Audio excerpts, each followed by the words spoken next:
All right, it looks like it is 6:30, so that means it is time to start our Computer Science Ed Week Family Coding Night.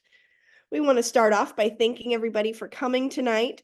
This has been a group effort from a lot of people around the state, around the country, and even internationally. We are so excited that you have taken some time out tonight to join us. And this is Computer Science Week, which is like the best week out of the year. Woohoo! And we are, this is a worldwide initiative to have students and teachers and classrooms and clubs participate in computer science at some point this week. So we are excited that you joined us tonight to learn a little bit about more about computer science and AI. So like I said before, we have a lot of different partners that helped make this happen. You can see all of them listed here on our screen. So this week would not be possible without the participation and the help from all of these wonderful Iowa CS Ed Week partners. All right, we have a little video to get us started to tell us about what Computer Science Ed Week is.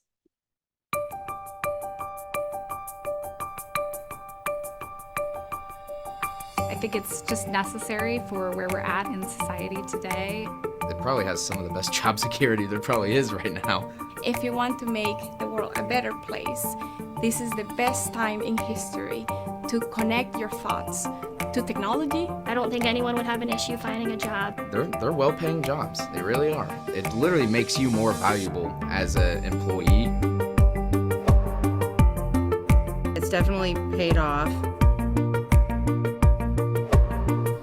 Computer science field is growing at rates that we've never seen before.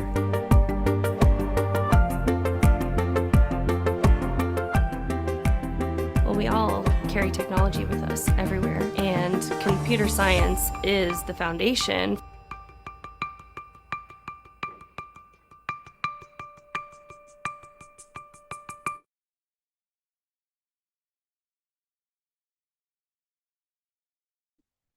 I was muted. I just saw in the chat that some people couldn't see the screen. Was that everybody or just a certain location? And I'm gonna play again.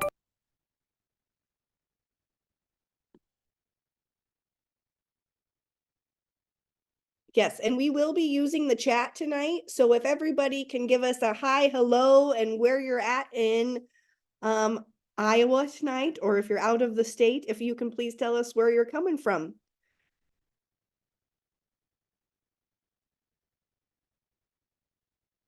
Let's see, we've got Fort Madison here tonight. We've got some folks from DMAC and Ankeny.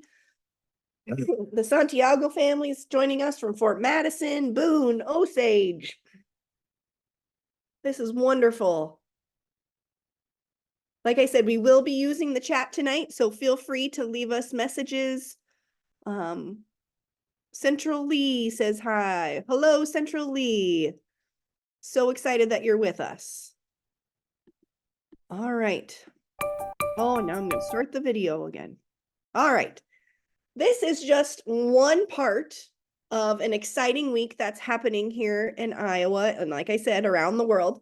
But some specific events that were happening here in Iowa this week is we had multiple panels happening for different groups of people about careers in AI, pathways to AI. And I forgot to say at the very beginning that the whole theme is creativity in AI for Computer Science Ed Week. So that's where you're going to see AI, and that's where all of our activities come from tonight. So we have our virtual coding tonight, and we've got a lot of in-person sites as well. And tomorrow there is a Nutcracker Ballet STEM event that I believe happens in the Des Moines area. Des Moines or Ames, can someone, Ames? Ames, I was close, in the Ames area. All right, with that being said, let's introduce the activities that we will be doing tonight, and we will get started. So we have Matthew Griffin from Digital Moment, And you probably didn't know this, but Digital Moment is a Canadian company. So we are very excited to have him with us tonight. And he will be talking to us about AI through a card game. And then we have Samantha Dalby from New Boco. She's the director of the K-12 education. And she'll be doing 2 activities with us. She'll be doing a teachable machine lesson. And then we will be finishing the night with some AI algorithm art. So with that being said, we are going to pass it off to Matthew. Thank you very much, and thanks everyone for being here tonight. Yes, I am joining from very snowy, just to be cliche, Montreal, Canada, and I'm really, really happy to be here. Very happy that it is possible that we can do this, play a card game across countries over a Zoom meeting, and CS Education Week is international. We've been doing tons of events. Our organization works with schools mostly across Canada, but sometimes we're lucky enough to work with international partners to bring computer science education to schools and community events all year round. So yes, this is also our favorite week of the year. Today we're going to be playing something called an AI card game. And in the chat, if you wouldn't mind, let me know if you are a participant, because one of the pre things you could do was either print out or get a PDF of cards that look like this, a couple of different colors, orange cards, blue cards, green cards. If you have those, either give me a thumbs up or in the chat, let me know if you have them, because I'm going to pick some folks to help us trick or teach our AI, who's going to be one of the panelists, about some objects. Okay, if you don't have them, that's fine. Let me know if you do have them. We can make this work no matter what, but if you have them, it'll be a bit of a bonus. And I'll tell you about them, because there are 5 different categories of cards. And what they represent is basically the difference between how an artificial intelligence system might think and the way we think as human beings. As human beings, we learn through context. We learn through how things work. I know what a fork is because I know what eating is. I know what a fork is because I know what a utensil is. I know what a kitchen is. I know what food is. I know what food smells like. So I associate the smell of food with forks. I understand if someone holds something like this, it could be a fork. These are all what are called context clues. And many, many artificial intelligence systems don't work like that. They work by learning characteristics of an object and finding patterns in those characteristics to help it define an object. So a fork wouldn't be associated with food because our AI doesn't know what food is. Our AI would know that here's a whole bunch of collection of forks, and okay, they're about this big, and they're often metal, they're often silver, they often have points on them. So they learn about things through stuff like shape and color and texture and size. And indeed, those are the categories we have in this card game. So the way the game is going to work, and we'll play one round now, but the idea is one of the resources that this night is going to give is a PDF version of these cards. So you can either make your own version or print out the PDF cards and experiment with this in real life, which admittedly will be somewhat easier than what we're going to do tonight. But the way the game is going to work is this. One of our participants, it's going to be Sarah. So Sarah, give us a wave, is going to be our AI. So we, as a group, are going to pick an object. And since I cannot pass these cards through the internet, I will do the honor of picking our object. And I'm going to show that object from our object cards to the whole group except Sarah. And then, not yet, you're doing great. And then groups in the chat can help me by defining this object that we choose by its characteristics, by its size, by its shape, by its color, and by its texture. So if you don't have these cards, and that's fine, because colors are colors. You can probably pick colors without having the cards in front of you. So we can do this a little bit collectively in the chat. Let's give that a go instead. And we'll kind of have a list of what we would define its colors, what its shapes, its texture, etc. And we'll do that a bit as a group. So I'll show some of the cards afterwards. So let's give this a go. And if it's an easy object, we'll maybe do 2 rounds. If it's a hard object, we'll do 1 round.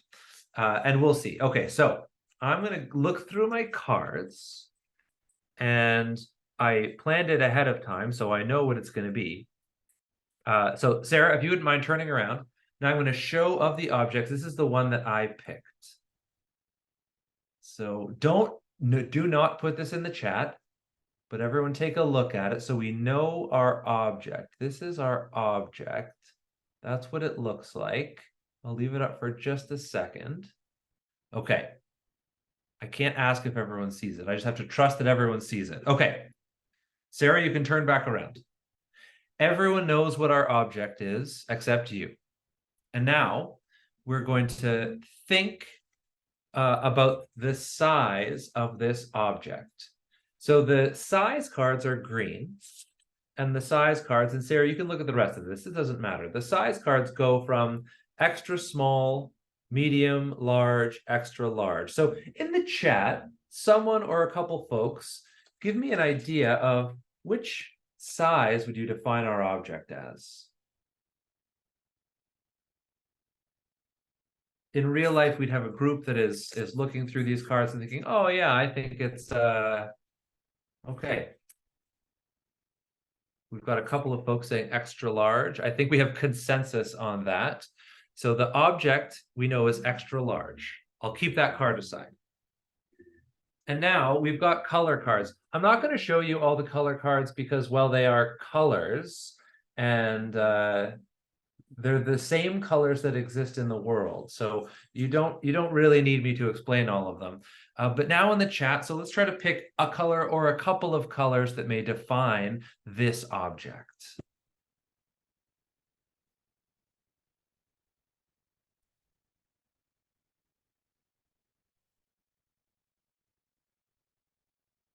We've got a couple of grays, dark grays, grays and silvers. And in fact, I'm really glad that a couple of those came up because in our cards, there is a gray card and there is, I thought, a silver card. There's not a silver card. There could be.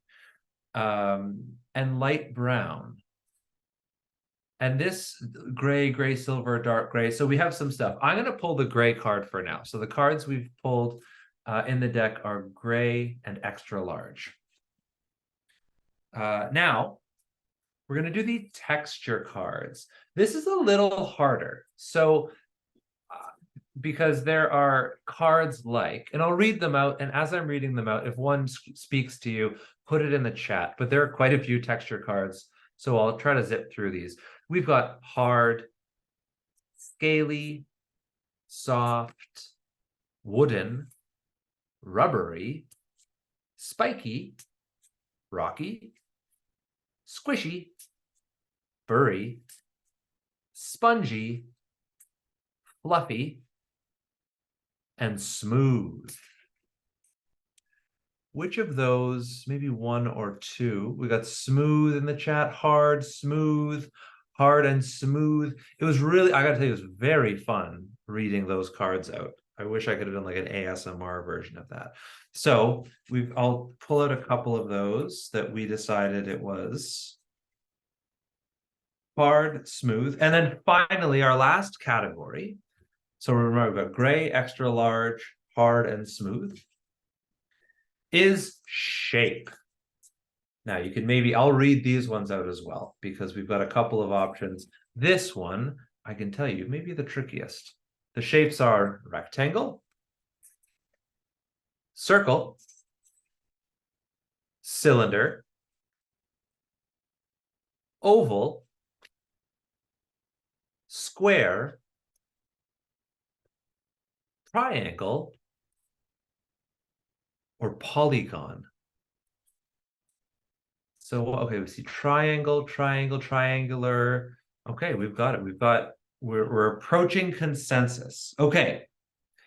So now we've got our characteristics of our object. Once again, a reminder, it's a gray object. It's extra large. It's smooth. It's also hard. And it's triangle in shape. So now our AI would, if they need to, ask us questions about this object, but they cannot ask what I defined at the beginning as those context questions. They can't ask, what is it used for? Because it doesn't understand the use of things. So it can only ask questions about its characteristics. Or the AI maybe feels very confident. Confidence is a word that's often used in artificial intelligence systems. And it may say, I'm very confident that the object is blank. Or it might say, I'm not very confident. Is it this? Okay, AI, Sarah, with these characteristics in mind. I'm not very confident, but is it a mountain? Great guess. So is it a mountain? That's a particularly great guess because that is one of the objects. You're gonna have to trust me. You don't need, okay, there it is. Mountain is one of the objects. It is not our object, but a great guess. And actually it's really interesting because I would say our object, I'm going to speak for the group now, is quite a bit smaller than a mountain. And I think it speaks to size, extra large, relative to what is a really interesting question. Relative to a mountain, our thing is not extra large. Relative to me, it is extra large. So that's a little helper. Bigger than me, smaller than a mountain. So that should make it easy. So, as the AI, am I able to look at the choice cards of what my options could be for the object? Or is that cheating? When it gets to about 7:49, I'll let you look at it. Or 6:40. I'm in Eastern time.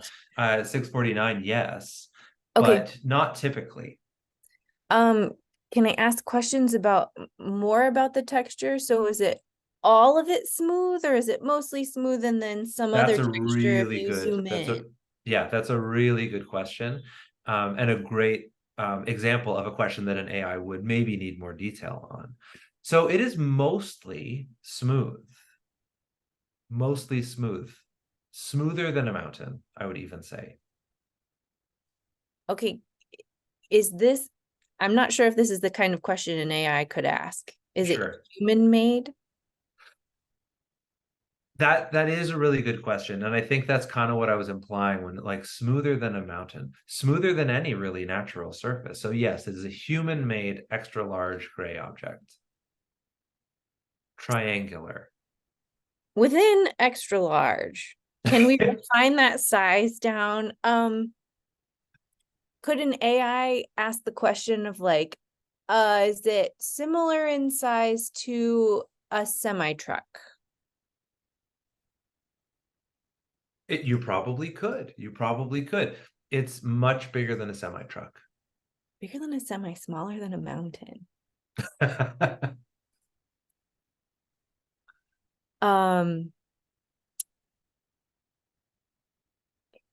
Is there blah blah blah blah? What information could I get about the background that it would be in? Is it probably not anything?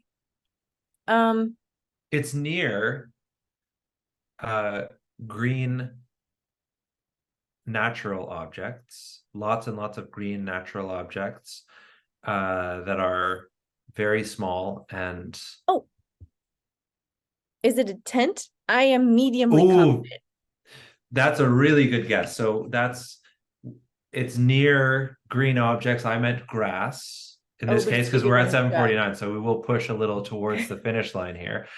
But your questions are great. So it's a man-made object. It's a permanent structure. So a tent would move. This is a fixed object, much bigger than a tent, bigger than a semi-truck, smaller than a mountain. I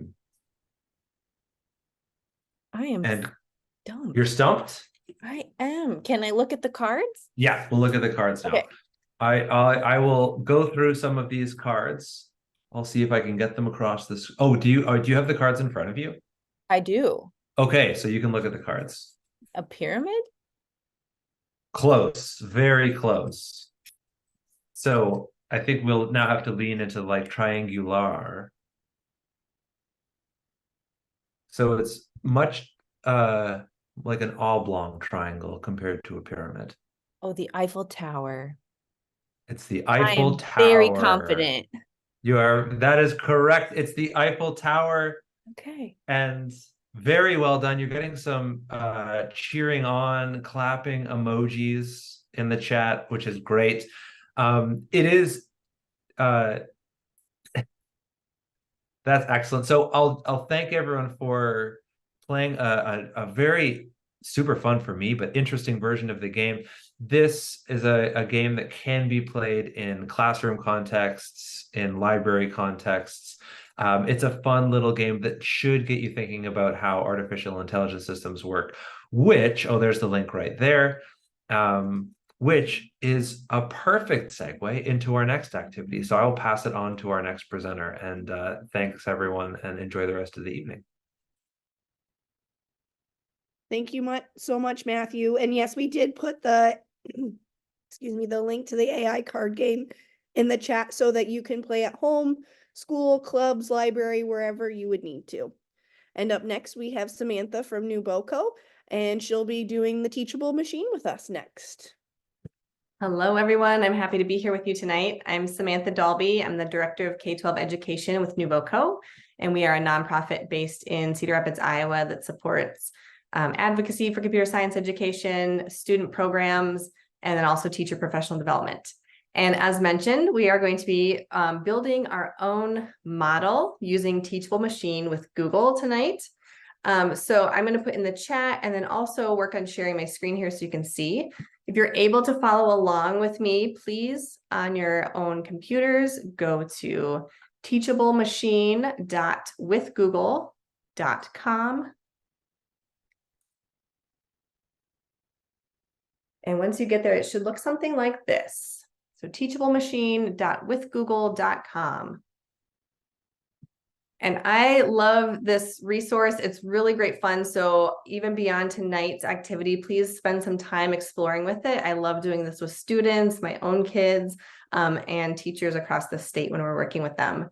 There's no coding necessary for this part, although at the end, I'll tell you about how you can export it and then import it into other tools if you would like to explore coding and using the model that we're going to develop. So if you're here with me, we're going to click this blue Get Started. And there are lots of different opportunities here. You can do image-based, audio, and pose project. Tonight, we're going to pick the image project. But again, feel free to explore more about what's available through this resource. And we're going to do the standard image model. And you should end up on a page like this. This one is an activity that you're going to do with a buddy. Could be a live buddy, or my buddy here is Rainbow Dog tonight. So you can have just 2 objects. And if you have more, if you've got a group of people, that's great too. But you need to have at least 2 different things for the computer to try to compare. And those are going to be our classes. So class 1 for me is going to be myself. So you can name that whatever object or person it is. And class 2 for me is going to be Rainbow Dog. And what we're going to do is we're going to provide a lot of data for the computer to build our model so that it can analyze the image that's going to be using and understand if it's me or Rainbow Dog. Okay, and so that's really how we're using artificial intelligence, which is kind of a broad umbrella. This is going to be the machine learning part of it. We're teaching the machine what things are, and it doesn't really know unless we tell it. Okay, so for the first one for myself, I'm going to click webcam, and I'm going to take a bunch of pictures of myself for data. Now, it's not going to save these pictures, so I'm going to make funny faces. It's not going to live on in the world. It's just going to analyze the information. I'm going to hold this down, and I'm going to move all around to provide a lot of data points. And that looks good to start with. And now I'm going to do the same for Rainbow Dog. for the Rainbow Dog class. And I need to get out of the picture as much as possible here.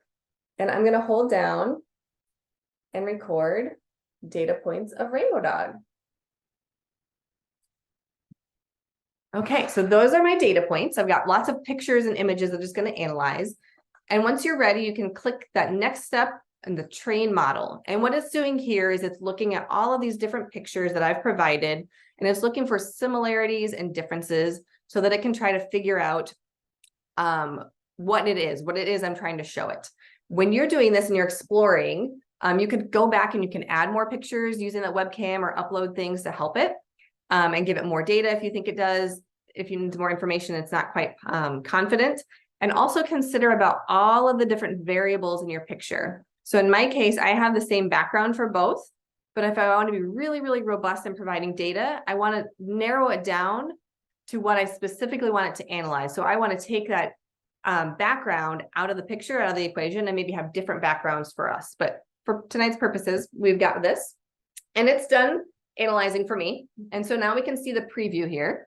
And so it's going to tell me how confident it is that it's myself or Rainbow Dog. So right now it is 100% confident that it's Samantha. And I would say that's pretty accurate. Now we can try and see as I turn around, it's still, if I can see, it looks still pretty confident. And we can also see, like, as I get out of the picture, oh, okay, there it's starting to not quite know who it is. Let's try with Rainbow Dog here. Okay. All right, pretty good. It's pretty confident, 100% again, that it's Rainbow Dog. Let's see what happens as it goes out of the picture. All right, it starts to kind of question it there. And now I'm curious to see what happens if both of us are in the picture. All right, there we go. Start to see it kind of like questioning based on what part of the picture I'm in. Okay, so what I'd love for you to do with the rest of our time for this section is explore on your own. I'll stop sharing here so that you can do this yourselves and collect lots of different data from different objects or people, analyze it, let it go through that training model, and then see what happens and see if you can trick it and what cases might kind of confuse our model tonight. All right, so I'm going to provide time. I'm going to keep exploring with mine here, and then we'll kind of see what we get at the end. All right, and we are going to go until about 7:05. So we've got a little bit of time there to create your models. And then in the chat, if you want to let us know what you're using for your objects, I'd love to know if you're using a sibling, a parent, someone else that you grabbed, or another object to see what we're training. I also love like when we can see the people on the screen and like all the funny faces that we make. So feel free to do that too.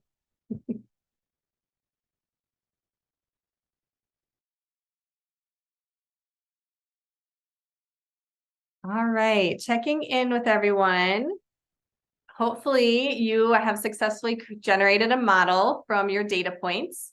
If you want to share in the chat or tell someone in the chat that can put it in there, what you chose to use for your cases. I went ahead and I added a Lego bird to mine. And then I also added nothing as a case. That's something that we've learned where you can have like something that's not any of the items. And then I also hope that you take some time with your model that you created to try something that you didn't add data for. So in my case, if I go ahead and share my screen again, you can see that I've got myself, Rainbow Dog, I added the bird, and I added nothing. But if I add in an object that wasn't in there, it's not really sure what to do with it. It's trying to put it into the categories that we've provided because that's all it knows. So this is something that's really important to consider when you're working or you're thinking about artificial intelligence. It really only knows about things that we provide information on. And so if we don't provide that data, we don't have that information, it's not within its realm of, data. And so that's why we talk about huge, like large language models. Okay, it's huge amounts of data to provide it with the ability to try to analyze things or generate information. And that's why it takes so much information, because we want to provide it as much as possible to be accurate. And that's why it's continual progress on trying to add information, to analyze more things so that it understands what it means and how it compares. So hopefully that was a fun activity for you to kind of see what that's like. If you are interested in taking this to the next step and actually writing code or creating a program around this, for example, in my house, cookies are really valuable. And maybe I don't want my kids to eat cookies after a certain time of night, but I might want to eat some cookies after that time of night. Don't tell my kids. So I might want to make something that analyzes and says, it's going to lock the cookie jar after 7 p.m., for example, unless it sees that it's me. So I might write a program around that.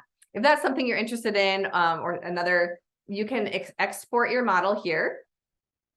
And this actually is kind of fun to look at just in general because it's showing you what it's generating. Okay, so that's, like I said, there's not saving the pictures, it's analyzing them. Okay, this is the TensorFlow file. And that is like all of the stuff that you guys created and generated. And that's where you're going to be able to upload it and share that and put it into even a program like Scratch where you can use it with block-based programming. There are tutorials online that we don't have time necessarily tonight to go into, but that's kind of like a fun extension if you want to take it to the next step. I know some students that have actually worked with companies that make pots and pans to analyze their pots and pans for damage. And so they actually take lots of pictures and data around correct or like undamaged product, and then also ones that are damaged, and it uses it to analyze and see and flag ones that are damaged. So some real world examples there. And that is our teachable machine example tonight. All right. And we are going to do a quick transition here to our last activity while I get things set up.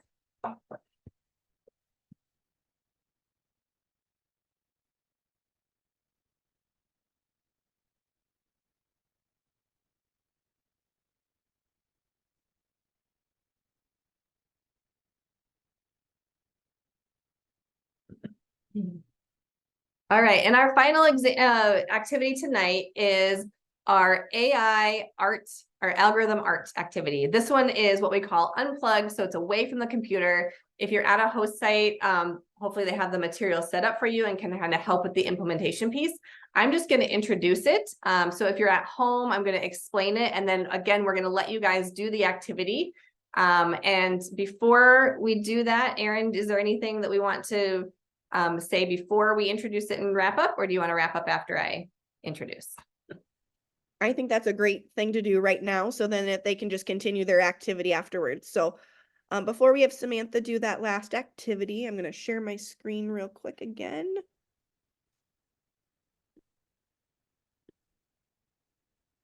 And so here are the other resources that are available for this year's CS Ed Week. Again, a lot of our things are all around AI. So you'll find resources from K through 12, as well as resources that were collected for last year's event. So please feel free to visit the iowastem.org CS Ed Week website to find all of those resources. And just another big thank you from the CS Iowa Ed Week team. And we'll turn it right back over to you, Samantha. All right. So if you peeked ahead at the agenda that was shared with materials, this one has quite a few things, but it's all hopefully things you have around the house. You'll need some sort of paper that's going to be shared on the table. You're going to need some cards that if you don't have them yet, you can feel free to make them along as I talk. And I just use small pieces of paper so you can tear those up into that. I have 10 pieces of paper, but you can do 6, and that's probably good, or even 4. And what we're going to be doing tonight is we're going to be acting as an algorithm collectively. So those that are in your group that are sharing the piece of paper, oh, and sorry, you're going to need something to write with, crayons, markers, things like that. So you're going to each be a piece of an algorithm. And an algorithm, if we think about a computer, it's like a program that's running. But if we think in general, it's like a set of instructions. And each of you, each person is going to be one instruction as part of this algorithm. And those instructions are going to be what you're going to draw on the paper. Okay, so I'm going to go ahead and share my paper here. So it's just a couple of pieces of computer paper that are taped together. And for my cards, I have a circle, a triangle, an asterisk or like a snowflake there. I have the letter C, kind of twisted on there. And I have a bunch of dots. Okay, so if you have, you can make up whatever card. It doesn't have to be those, but shapes, the first letter of your name, dots, something like that is what you're going to draw. And whoever has that one card, so if I have the dot card, my instruction is to draw dots all over my part of the paper. And I'm going to cover my section of paper, which for me is right here. I know it looks kind of different on your screen. Okay. And if I had multiple people, someone else might be doing triangles over here. Okay. And that's going to be your first activity while like music is playing. That's what I use for it. Okay. And you're going to keep doing that until the music stops. And so if I'm doing dots here and someone is doing triangles over here, the music stops and we're going to rotate our paper. Okay. So I'm going to move the dots to the next spot. And now I'm going to do triangles. And I'm going to make triangles all over my section. And the next person's going to do dots. And this person might be doing like asterisks. Okay. So at the end of this, we would have the whole paper covered with all of these different images that people are drawing as we rotate those things around. Okay. And for instruction purposes, I'm going to tell you that next step. So after you have that paper covered with those initial, what I call level 1 images, we're going to start taking action on those. And our next one is going to bring in what's called conditionals, or if something is true, then we're going to do something else. Okay, part of our algorithm. So I was drawing dots for my first round. And so I might have something that looks like this, where if I see dots, I'm now drawing lines between each of those dots. Okay, so if I start with that in my section, I'm going to look for all of the dots, and now I'm drawing lines between them. And the person that had triangles might be coloring in every triangle that they see. And that's their instruction for this round. Okay, and then the same thing would happen. The music stops and we rotate. And now I'm coloring in triangles. And the next person is coloring in dots. And someone else is maybe coloring in our circles. Okay. And I'm going to flip over my magic paper here and show you the end result that I did with my little helper last week when we were practicing.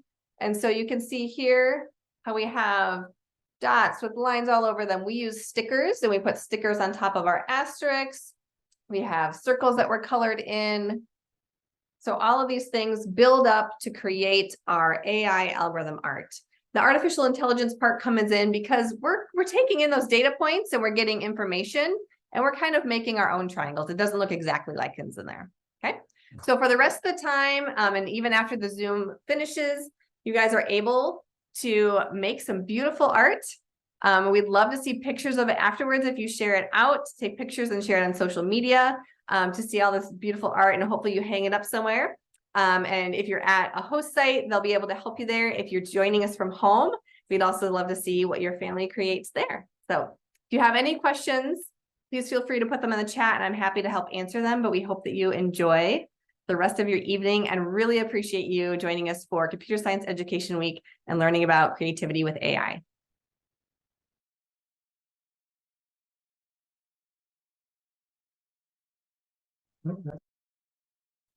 I hope everyone's having a wonderful time. We just noticed on our end that after we were drawing lines between our dots that we made some triangles. So our triangle drawer is filling in triangles. So that was something that you might notice as you go through. It's like kind of unexpected things that happen. Mm-hmm.